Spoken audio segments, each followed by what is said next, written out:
And major accomplishment nyo guys is malalampasan nyo yung mga problema nyo sa pera. So yan yung major accomplishment nyo, kasi for some of you guys, pwedeng yung iba nagkakaroon ng konting problema, trouble sa finances, financial troubles o kaya financial constraints, medyo nakakaranas ng kakapusan sa kaperahan. Yun yung ibig sabihin nito, mga kapiksi. But since this is an accomplishment, ibig sabihin ma-overcome nyo ito, guys. Okay, so you have to build a good relationship with money.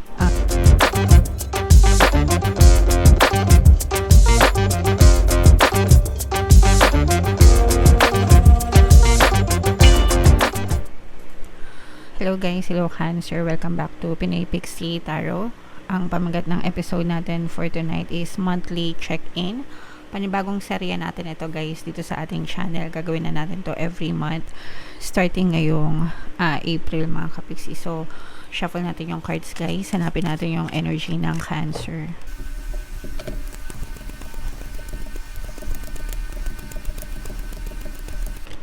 Eto guys, so Cancer, kayo ay represent ng King of Cups sa ating spread.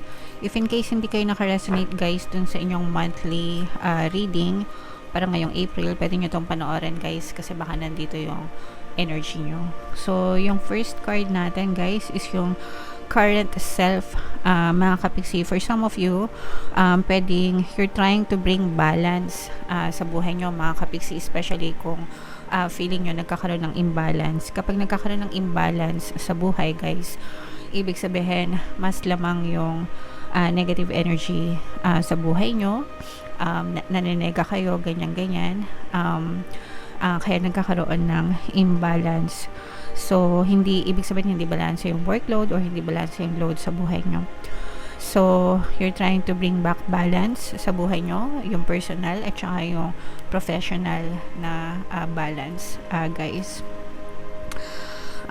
Yeah, so yung theme of the month naman, mga kapiksi, ito guys, no, pwedeng yung iba sa inyo nagiging pa-victim, no? Yun yung parang theme of the month, parang nagiging biktima kayo ng negative thoughts, negative assumptions, no, sa buhay nyo, mga negative circumstances guys, kaya nagkakaroon ng imbalance. That's why gusto nyong baguhin, no, yung takbo ng buhay nyo, and more on, parang mas gusto nyo nang mag-focus sa positivity, mga kapiksi. So para makatulong na mabawasan yung stress nyo, yung anxieties nyo guys, pwede kayong mag-meditate. Makakatulong yung meditation sa inyo, pagdadasal of course. Kung pwede kayong magbakasyon, gawin nyo, mga kapiksi, lalo na April naman, no, para ma-relax kayo, ma-recharge kayo, mga kapiksi. Okay, yung mga goals na pinupursue nyo sa buhay, meron kayong goals na gustong ipursue pagdating sa kaperahan, pero parang hindi pa kayo masyadong desidido, mga kapiksi. Parang tinitimbang nyo pang mabuti, no? Pwedeng test the waters muna. Ibig sabihin, try nyo muna guys. Wag mo nang basta-basta sumubok, ganyan. Paunti-unti lang, mga kapiksi. Kapag talagang decided na kayo guys, and malaki na yung kumpiyansa nyo sa sarili nyo, tsaka nyo ituloy, mga kapiksi. For the meantime, parang unti-unti muna, huwag nyong biglain, kasi hindi pa buo yung loob nyo eh. So baka mahirapan kayong makarecover. Okay, yung obstacle na kailangan nyong i-overcome guys is parang too much information, no, overload ng information, mga kapiksi. Sometimes kapag masyadong maraming impormasyon, hindi na pa-process, mas lalong nagugulo, no, yung isipan, mga kapiksi. So dapat i-filter nyo lang guys kung ano lang yung mga impormasyon na sa tingin nyo ay makakatulong sa inyo, and then i-let go nyo yung mga impormasyon or yung mga bagay na hindi naman makakatulong sa inyo. I-gather nyo kung ano lang yung importanteng data for you. Okay, and major accomplishment nyo guys is malalampasan nyo yung mga problema nyo sa pera. So yan yung major accomplishment nyo, kasi for some of you guys, pwedeng yung iba nagkakaroon ng konting problema, trouble sa finances, financial troubles o kaya financial constraints, medyo nakakaranas ng kakapusan sa kaperahan. Yun yung ibig sabihin nito, mga kapiksi. But since this is an accomplishment, ibig sabihin ma-overcome nyo ito, guys. Okay, so you have to build a good relationship with money, mga kapiksi, para forever siyang magstay sa inyo, okay? O kaya naman palagi siyang bumabalik sa inyo, mga kapiksi.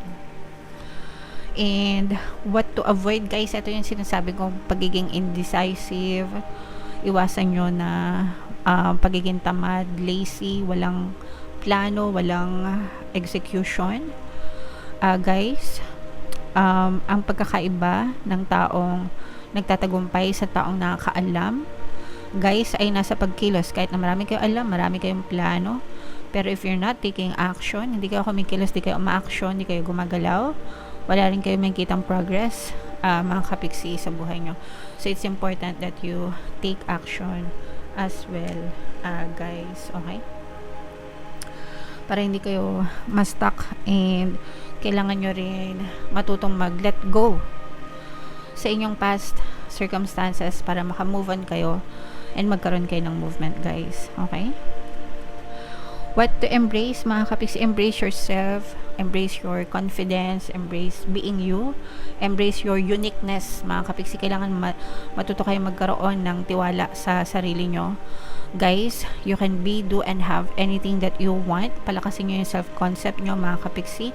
Every day, look in the mirror, tumingin kayo sa salamin, tapos kausapin nyo yung sarili nyo. Alam mo, magaling ka, alam mo, matalino ka, alam mo, maganda ka, masipag ka, mabait ka, no? Talk to yourself and say positive things about yourself, mga kapiksi, para ma-boost yung confidence nyo and yung paniniwala nyo sa sarili nyo. Sabihin nyo sa sarili nyo, grabe, sobrang Latina, di ba? Kung ano yung mga trending ngayon, no? How are you today? I'm successful. How are you? Di ba? Yung mga ganun, mga kapiksi. And where to find support, guys? Itong suporta na to is may kita nyo rin sa sarili nyo, no? Parang kayo yung pinaka the best na pwedeng mag-provide ng suporta sa sarili nyo. Hindi nyo na kailangan tumingin sa labas, tumingin sa malayo, guys, no? Sarili nyo, mga kapiksi, kayang-kayang mag-provide ng support for yourself. Okay, so yeah, very independent, very strong. And advice and encouragement, this is a fire sign energy, guys. Aries, Leo, Sagittarius.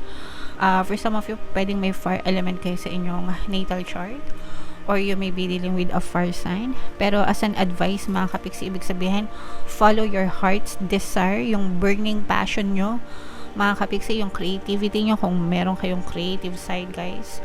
If wala naman, just ask yourself, ano yung passion mo, ano yung gusto mo, no? Ikaw yung masusunod sa buhay mo, mga kapiksi, no matter what other people say. Okay lang naman na humingi ng advice, guys, sa ibang tao. But at the end of the day, ikaw pa rin yan. Buhay mo pa rin yan. So, ikaw pa rin yung masusunod kung ano yung gusto mo. Okay? Kailangan mo lang maging kumpiyansa, i-develop yung confidence sa sarili nyo, guys. Okay? So, ito, i-mind nyo na itong mga kumpiyansa na to, itong confidence, diba? Itong pag-recover sa inyong mga kaperahan, mga kapiksi, i-mind nyo na yan. At saka itong bringing balance, no? Balance sa buhay, work-life balance. Okay? Kasi yan yung mga very positive energies na nakita natin for yung mga kapiksi. So, shuffle natin to, guys. Para sa inyong additional message, habang sinashuffle ko to, panoorin nyo muna yung video natin regarding sa ating paano mag-manifest ng abundance video course. Kapiksi, sawa ka na ba sa mga struggles at hirap sa buhay mo? Masipag ka ba at masikap sa buhay ngunit hindi ka pa rin umaasenso? Ilang beses ka na bang nag-attempt mag-negosyo at mag-invest pero palagi ka pa rin nalulugi?